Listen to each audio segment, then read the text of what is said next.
ఏదైతే భారతదేశానికి స్వాతంత్రం వచ్చి మరి దాదాపు 78 సంవత్సరాలు కావస్తుంది.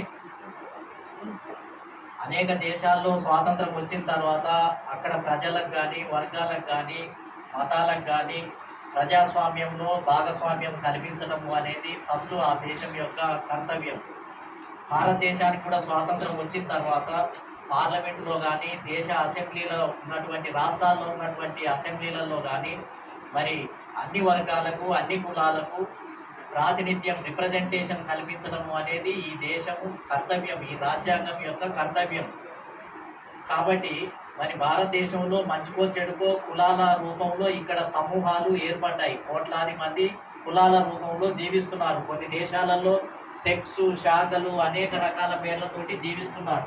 కానీ మన భారతదేశం యొక్క విశిష్టత ఏంటిది అని అంటే కులాల రూపంలో ఒక్కొక్క కులమే అసలు దాదాపు 30 లక్షలు, 40 లక్షలు, అసలు దేశవ్యాప్తంగా కనుక చూస్తే కొన్ని అసలు దాదాపు 80 లక్షల వరకు కూడా ఆ కులాలు ఆ విధంగా జీవిస్తూ సమూహాలు ఉన్నటువంటి పరిస్థితి ఉంది.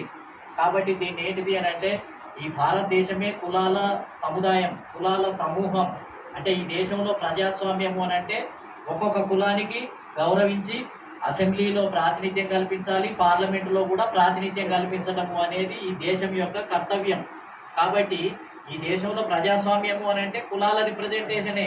కులాలను గౌరవించి వాటిని గెలిపించి వాళ్ళ సమస్యలు, వాళ్ళ జాతి గురించి, వాళ్ళకు రావాల్సిన వాటి గురించి మాట్లాడటమే ఈ దేశంలో కులాల ఈక్వాలిటీని, కులాల సమానత్వాన్ని ఈ దేశంలో సాధించాలి.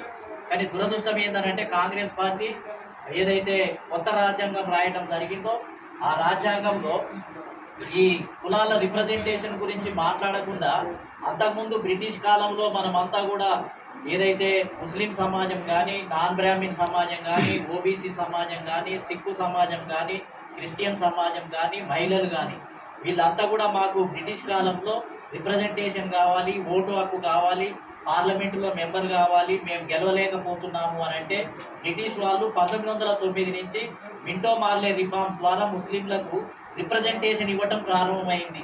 1919కి వచ్చేటప్పటికి మాంటెక్ చెమ్స్ఫర్డ్ రిఫార్మ్స్ ద్వారా సిక్కులకు రిప్రజెంటేషన్, క్రిస్టియన్లకు రిప్రజెంటేషన్, నాన్ బ్రాహ్మణులకు రిప్రజెంటేషన్ ఇవ్వటం జరిగింది. 1932కి వచ్చేటప్పటికి కమ్యూనల్ అవార్డు ద్వారా ఎస్సీ సమాజానికి బాబాసాహెబ్ అంబేద్కర్ రౌండ్ టేబుల్ సమావేశాల్లో అడగటం వల్ల ఎస్సీ సమాజానికి రిజర్వేషన్లు ఇస్తే 1932 నుంచి వాళ్ళకి అమల్లోకి రావటం జరిగింది. మహిళలకు 1935 చట్టం ప్రకారము మహిళలకు కూడా ఏంటంటే రాజకీయ ప్రాతినిధ్యాన్ని కల్పించడానికి రిజర్వేషన్లు కల్పించడం జరిగింది. అంటే ఒక్కొక్క సమాజము బ్రిటిష్ వాళ్ళని అడుగుతూ ఉంటే వాళ్ళ రిప్రజెంటేషన్ ఇస్తూ పార్లమెంటులో అన్ని వర్గాలకు మాట్లాడటానికి కూర్చునే అవకాశాన్ని బ్రిటిష్ ప్రభుత్వం కలగజేసింది. అయితే గవర్నమెంట్ మనకు స్వాతంత్రం వచ్చిన తర్వాత కాంగ్రెస్ పార్టీ ఏం చేయాలి, ఇంకా ఎవరెవరు రాలేదు, ఇంకెవరెవరికి ఇవ్వాలి అని చెప్పి యాడ్ చేయాలి. ఈ వర్గాలకు యాడ్ చేసి ఇంకా మహిళలకు ఏ విధంగా ఇవ్వాలి, ఇంకా ఓబీసీల పేర్లతో ఎవరున్నారు అని గుర్తించి వాళ్ళను గౌరవించి వాళ్ళకు రిప్రజెంటేషన్ ఇప్పించి పార్లమెంటులో, అసెంబ్లీలో కూర్చునే విధంగా తయారు చేయాలి. కానీ కాంగ్రెస్ పార్టీ ఏం చేసిందంటే ఎంత దుర్మార్గమైన పార్టీ అని అంటే కొత్త రాజ్యాంగంలో బ్రిటిష్ వాళ్ళ ద్వారా పోరాడి సాధించుకున్న ముస్లిం రిజర్వేషన్లను తీసేసింది, సిక్కుల రిజర్వేషన్లను తీసేసింది, మహిళల రిజర్వేషన్లు తీసేసింది, అదేవిధంగా నాన్ బ్రాహ్మణుల రిజర్వేషన్లు తీసేసింది, క్రిస్టియన్ల రిజర్వేషన్లు తీసేసింది.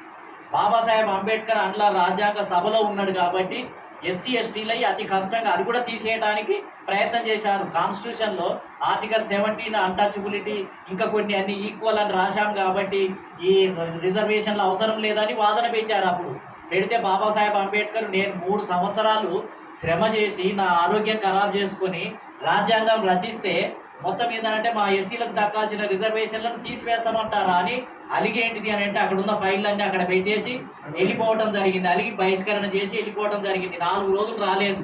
చివరికి వీళ్ళు భయపడి గాంధీ ఆధ్వర్యంలోనే మనకు ఒప్పందం జరిగింది, ఇస్తామని మాట ఇచ్చినాం కాబట్టి ఇంకా ఇవ్వాలి అని ఏంటిది అని అంటే అప్పుడు మళ్ళీ ఎస్సీ ఎస్టీలకు అతి కష్టంగా ఆ సపరేట్ ఎలక్టరేట్ కాదు, మళ్ళీ ఓన్లీ జాయింట్ ఎలక్టరేట్ ద్వారా రిజర్వేషన్లు ఇవ్వటం జరిగింది.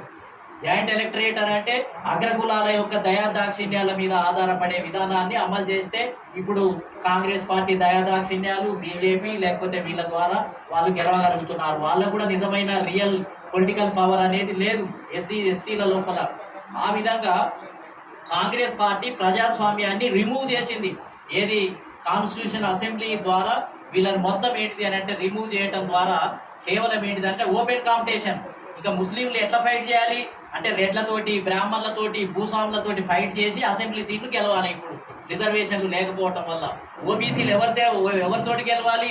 బ్రాహ్మణులతోటి, రెడ్లతోటి ఓపెన్ మార్కెట్లో మనం పోటీ పడి యుద్ధం చేసి గెలవాలి. మన దగ్గర డబ్బు లేదు, మన దగ్గర యంత్రాంగం లేదు, మన దగ్గర చదువు లేదు, మనకి ఇవన్నీ ఏమీ లేవు. కాబట్టి ఎట్లా గెలవగలుగుతాం? అందుకనే బీసీలు గెలవలేకపోతున్నారు, ముస్లింలు గెలవలేకపోతున్నారు, సిక్కులు గెలవలేకపోతున్నారు. సిక్కులు అంటే కొంత ధనవంతులు, బలవంతులు కాబట్టి ఆ పంజాబ్ రాష్ట్రంలో నిలదొక్కున్నారు. కానీ క్రిస్టియన్లు గెలవలేకపోతున్నారు, మహిళలు కూడా గెలవలేకపోతున్నారు. అందుకనే కదా మళ్ళీ ఇప్పుడు మహిళా రిజర్వేషన్ బిల్లు గురించి పోరాటం చేస్తే మళ్ళీ ఇప్పుడు మహిళలకు రిజర్వేషన్లు. నువ్వు అప్పుడే కొత్త రాజ్యాంగంలో మహిళలు అన్నీ కంటిన్యూ చేస్తే ఈ దుర్గతి ఉండేది కాదు. కాంగ్రెస్ పార్టీ ఎంత దుర్మార్గమైంది అని అంటే ఇప్పుడు ముస్లింలు రిజర్వేషన్ కావాలని అడుగుతున్నారు, ఓబీసీలు కావాలని అడుగుతున్నారు, క్రిస్టియన్లు కావాలని అడుగుతున్నారు. మళ్ళా పోరాటమే చేస్తున్నాం. సాధించుకున్న దాన్ని తీసేస్తే ఇప్పుడు మళ్ళీ పోరాటమే చేయాల్సిన పరిస్థితి ఏర్పడ్డది. ఎంత దుర్మార్గము అని అంటే అంత దుర్మార్గం జరిగింది. కాబట్టి అటువంటి రాజ్యాంగం తర్వాత మనం బానిసలుగా మారినటువంటి పరిస్థితి ఉంది. Political slaves. ఇప్పుడు మనం తిండి తింటున్నాము, బట్టలు ఉన్నాయి, ఇండ్లు ఉన్నాయి.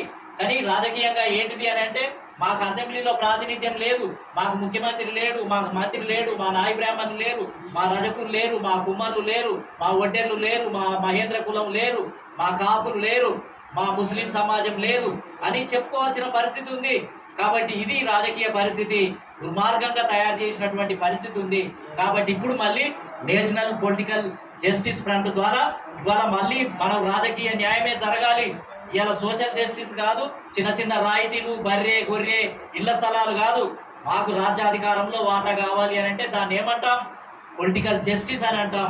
కాబట్టి పొలిటికల్ జస్టిస్ కోసమే ఒక కొత్త మూమెంట్ జయప్రకాష్ నారాయణ ఎమర్జెన్సీకి వ్యతిరేకంగా ఎట్లా నేషనల్ లెవెల్లో టోటల్ రివల్యూషన్ తీసుకొచ్చిండో అంతే పద్ధతుల్లో మనం కూడా ఏంటిది అని అంటే టోటల్ రివల్యూషన్, ఈ దేశంలో బహుజన రివల్యూషన్, డెమోక్రటిక్ రివల్యూషన్ తీసుకురావడానికి ఈ మూమెంట్ను ప్రారంభించడం జరిగింది. కాబట్టి దీన్ని కంటిన్యూ చేద్దాం. ఢిల్లీ దాకా మళ్ళీ పాట్నాలో ఆగస్టు 9, 10వ తేదీన పాట్నాలో మళ్ళీ మీటింగ్ ఉంది. సోషలిస్టు పార్టీ మహాసభ ఉంది. అదేవిధంగా పొలిటికల్ జస్టిస్ ఫ్రంట్ సమావేశంలో కూడా 2 రోజుల సమావేశాల్లో ఒక రోజు సమావేశం మనకు కూడా కేటాయించడం జరిగింది. దాంట్లో చర్చ నడుస్తుంది. జాతీయ స్థాయిలో ఉత్తరప్రదేశ్, బీహార్ అన్ని రాష్ట్రాల నుంచి అక్కడికి డెలిగేట్స్ రాబోతున్నారు. పెద్ద మార్పులు జరగబోతున్నాయి. కాబట్టి ఆ విధంగా మళ్ళీ మనం పనిచేద్దాము అని చెప్పి తెలియజేస్తూ ఇప్పుడు మన గెస్ట్ ఎందుకనంటే ఆయన మాట్లాడిన తర్వాతనే ఒక 30 మినిట్స్ ఆయన మాట్లాడిన తర్వాతనే మిగతా వాళ్ళు తలా 2 నిమిషాలు 3 నిమిషాలు మాట్లాడి మళ్ళీ ఏంటిది అని అంటే మన కార్యక్రమాన్ని కొనసాగించుకుందాం. కాబట్టి మరి జీవన్ మల్లా గారిని మాట్లాడమని చెప్పి తెలియజేస్తూ